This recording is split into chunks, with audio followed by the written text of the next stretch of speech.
नमस्कार, मैं विकास और आप देख रहे हैं चौकस भारत। देखिए, आज जदयू कार्यालय में प्रेस कॉन्फ्रेंस होता है। इसका अगुवाई एमएलसी और प्रदेश प्रवक्ता नीरज कुमार ने किया है। इन्होंने कहा कि एम्स 1956 एक्ट को नरेंद्र मोदी ने संशोधन कर रहा है। जिस तरह से डायरेक्टर को एग्जीक्यूटिव डायरेक्टर बना दे रही है, ये लगातार संशोधन है।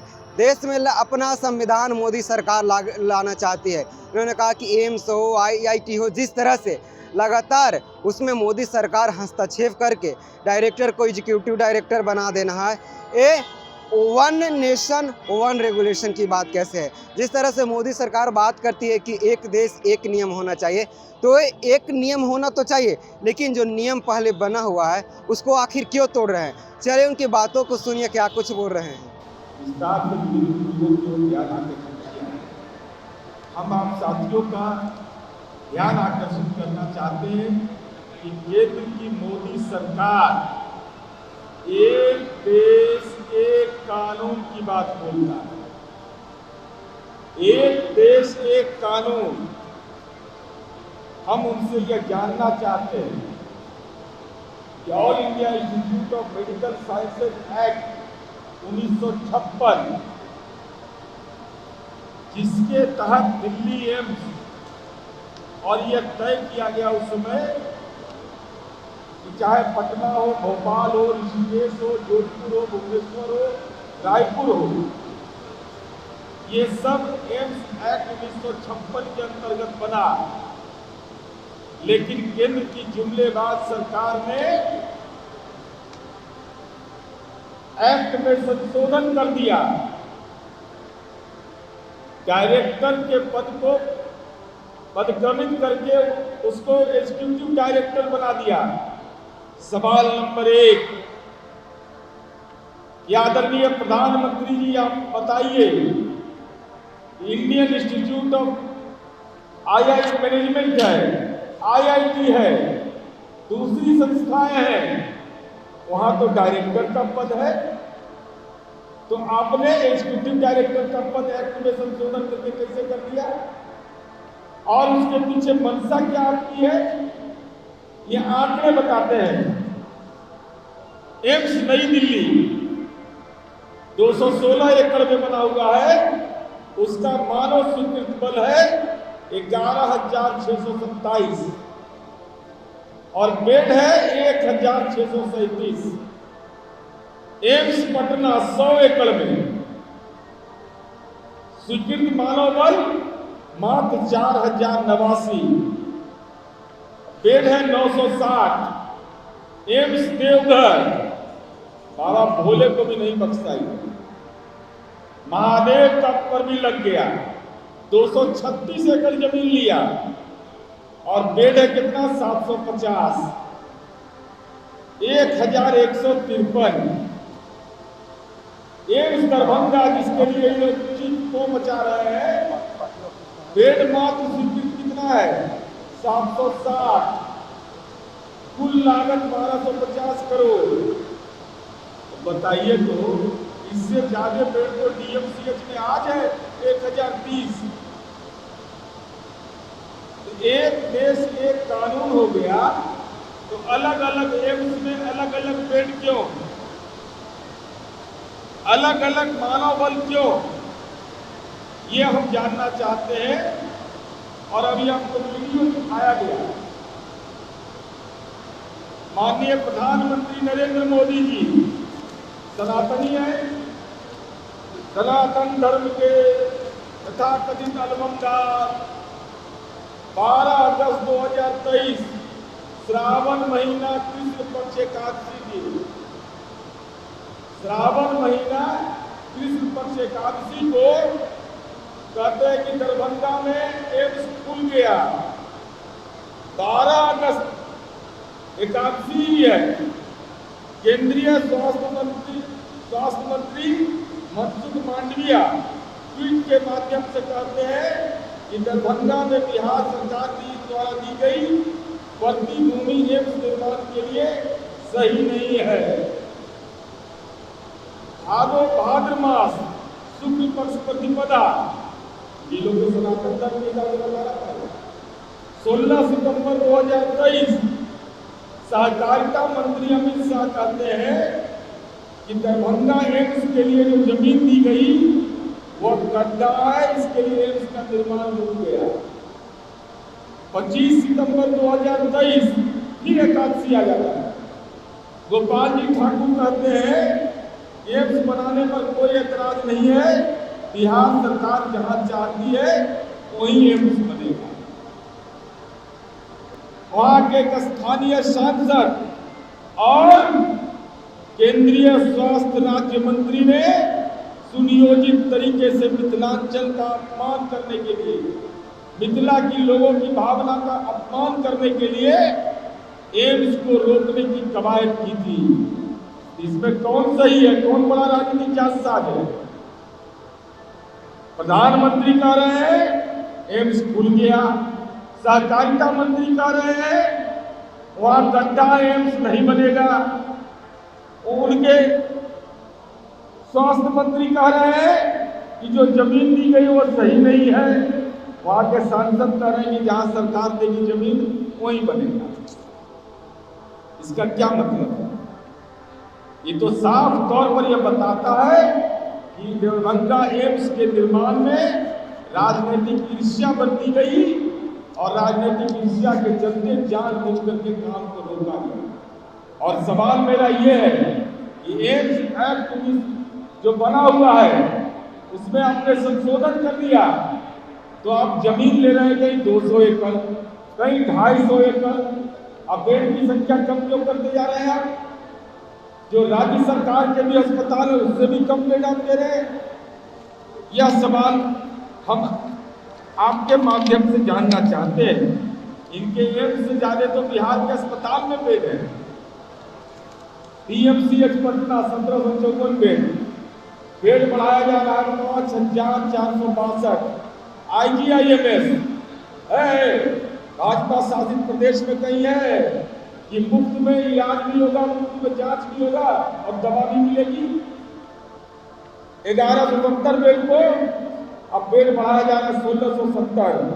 DMCH माने दरभंगा में बनाने जा रहे हैं 760 बेड की, इतना तो मेरा पुराना ही था 1030 बेड का, और 2500 बेड बढ़ाया जा रहा है।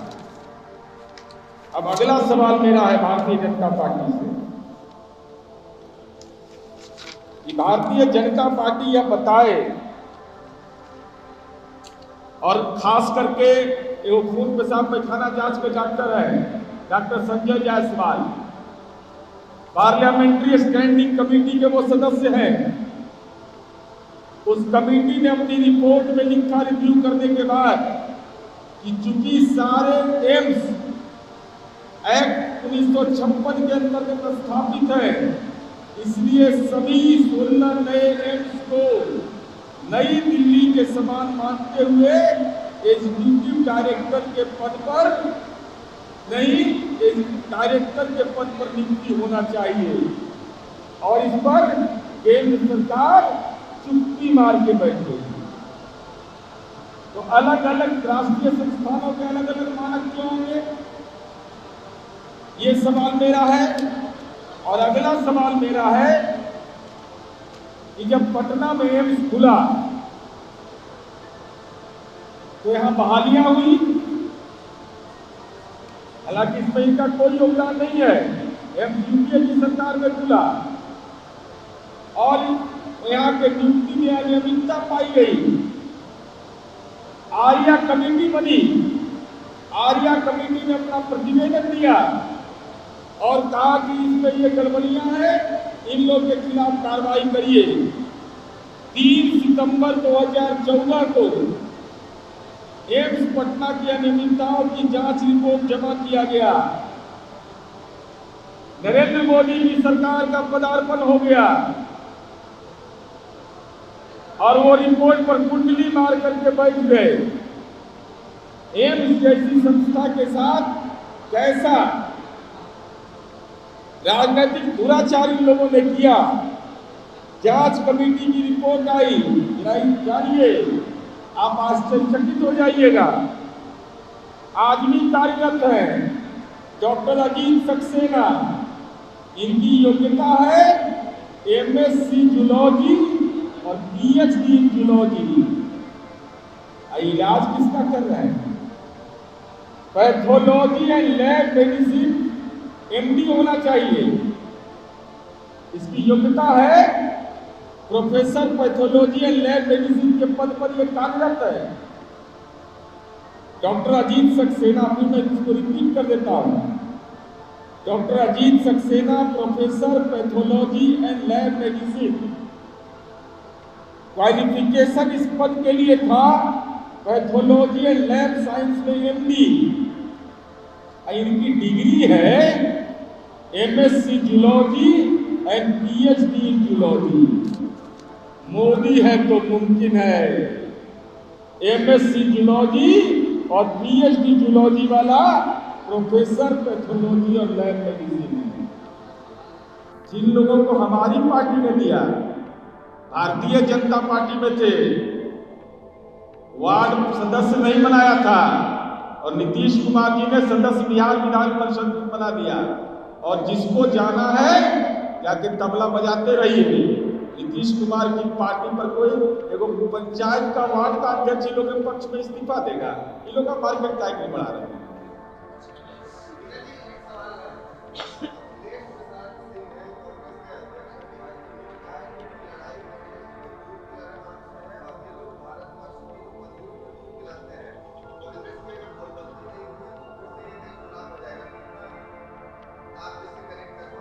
देखिए, देश तो एक नए संकट में जरूर है। क्योंकि एक तरफ भारतीय जनता पार्टी यह कहती है कि अयोध्या में बाबरी मस्जिद गुलामी का प्रतीक है और गुलामी का प्रतीक मान करके पूरी राजनीतिक वातावरण को प्रदूषित करता है।